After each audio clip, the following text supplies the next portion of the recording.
টাকা পয়সা নিয়ে চিন্তা তো আমাদের সবারই কম বেশি থাকে, তাই না? কিন্তু ভাবুন তো, যদি এই টাকাই হয়ে ওঠে আনন্দের উৎস। চলুন আজ আমরা জাপানিদের সেই কৌশলটাই জেনে নিই। বেশিরভাগ সময়ে দেখা যায় আমাদের অর্থনৈতিক অবস্থা নিয়ে আমরা একটা ধ্রুবক চাপের মধ্যে থাকি। কিন্তু কি হবে যদি টাকা নিয়ে ভাবার একটা একদম অন্যরকম রাস্তা খুঁজে পাওয়া যায়? তো নতুন একটা দৃষ্টিকোণের জন্য আমরা জাপানের দিকে তাকাতে পারি। জাপানকে তো প্রায়ই একটা উচ্চ সঞ্চয়ী জাতি বলা হয়।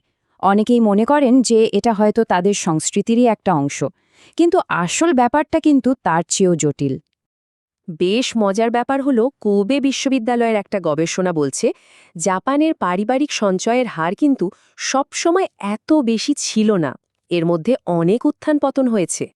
তার মানে কি দাঁড়ালো? এর পেছনের আসল রহস্যটা শুধু অভ্যাস নয়, বরং একটা বিশেষ ধরনের মানসিকতা। আর ঠিক এই জায়গাতেই জাপানের বেস্ট সেলিং লেখক কেনো হন্ডা এবং তার হ্যাপি মানি বা সুখী টাকার কনসেপ্টটা চলে আসে।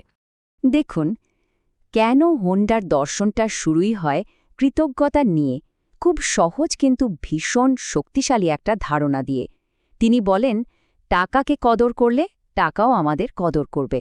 তিনি টাকাকে মূলত দুটো ভাগে ভাগ করেছেন, হ্যাপি মানি আর আনহ্যাপি মানি, মানে সুখী টাকা আর অসুখী টাকা। আর এই ভাগটা করা হয়েছে টাকার সাথে জড়িয়ে থাকা আমাদের অনুভূতির উপর ভিত্তি করে। চলুন একটু বিস্তারিতভাবে দেখি। এই স্লাইডটা একবার দেখুন। এখানে খুব সুন্দর করে দেখানো হয়েছে কিভাবে একই পরিমাণ টাকা তার উৎস আর ব্যবহারের উপর নির্ভর করে সুখী বা অসুখী হয়ে ওঠে। যেমন ধরুন, সন্তানের পিয়ানো ক্লাসের জন্য যে টাকাটা খরচ হচ্ছে সেটা হলো সুখী টাকা।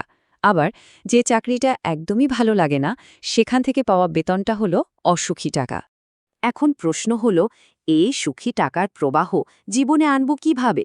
এর মূল কৌশলটা দেখতে যতটা সহজ, কাজে কিন্তু ততটাই শক্তিশালী। মূলনীতিটা হলো আরিগাতো ইন, আরিগাতো আউট।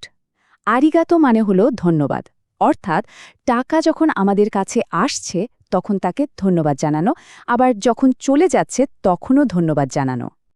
ব্যাপারটা একটু ভাবুন, যখন আমরা টাকা খরচ করার সময় মনে মনে একটা ধন্যবাদ জানাই, তখন কিন্তু ফোকাসটা টাকা চলে যাচ্ছে এই ক্ষতি থেকে সরে গিয়ে কি পাচ্ছি সেদিকে চলে আসে। যেমন ফোন বিল দেওয়ার সময় আমরা ভাবতে পারি, এই সংযোগটার জন্যই তো সবার সাথে কথা বলতে পারছি। আচ্ছা, এই সুখী টাকার ধারণাটা আরও ভালোভাবে কাজে লাগানোর জন্য একটা দারুণ পদ্ধতি আছে। চলুন এবার আমরা কাকেবো নিয়ে কথা বলি। এটা শত বছরেরও বেশি পুরনো একটা জাপানি বাজেট পদ্ধতি, যা আমাদের সচেতনভাবে খরচ করতে শেখায়। কাকেবো মানে হল পারিবারিক খাতা। এটা আসলে কোনো কঠিন নিয়মের বাজেট নয়, বরং একটা সাধারণ নোটবুক আর কলম ব্যবহার করে নিজের খরচের দিকে মন দিয়ে তাকানো। প্রতি মাসের শুরুতে কাকেবো পদ্ধতিতে নিজেকে এই 4টি প্রশ্ন করতে হয়। আমার হাতে মোট কত টাকা আছে, আমি কতটা জমাতে চাই, ঠিক কতটা খরচ হচ্ছে, আর কিভাবে আমি আরও ভালো করতে পারি। এই প্রশ্নগুলোই কিন্তু একটা পরিষ্কার আর্থিক পরিকল্পনার ভিত্তি তৈরি করে দেয়। কাকেবোতে খরচগুলোকে মূলত 4টি ভাগে ভাগ করা হয়। প্রথমটা হলো প্রয়োজন, যেমন বাড়ি ভাড়া বা খাওয়ার খরচ।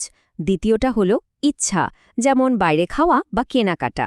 তৃতীয়টা সংস্কৃতি, মানে বই পড়া বা কোনো শখে পেছলে খরচ। আর চতুর্থটা হলো অপ্রত্যাশিত খরচ। এভাবে ভাগ করে নিলে খরচের ওপর নিয়ন্ত্রণ আনাটা অনেক সহজ হয়ে যায়। তো মূল প্রশ্নটা হলো, এই যে কৃতজ্ঞতা আর মননশীলতার কথা আমরা বলছি, এটা কি সত্যি আমাদের আর্থিক অভ্যাসের ওপর কোনো বাস্তব প্রভাব ফেলে? এটা শুনতে হয়তো একটু অন্য রকম লাগতে পারে, কিন্তু আধুনিক গবেষণা বলছে এর কিন্তু বাস্তব সুবিধা আছে।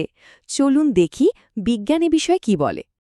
বেশ কিছু গবেষণায় দেখা গেছে, যারা নিয়মিত কৃতজ্ঞতা চর্চা করেন তারা টাকার ব্যাপারে অনেক বেশি ধৈর্যশীল হন এবং কম আবেগপ্রবণ সিদ্ধান্ত নেন। তারা ভবিষ্যতের বড় পুরস্কারের জন্য বর্তমানের ছোটখাটো লোভ সামলাতে পারেন।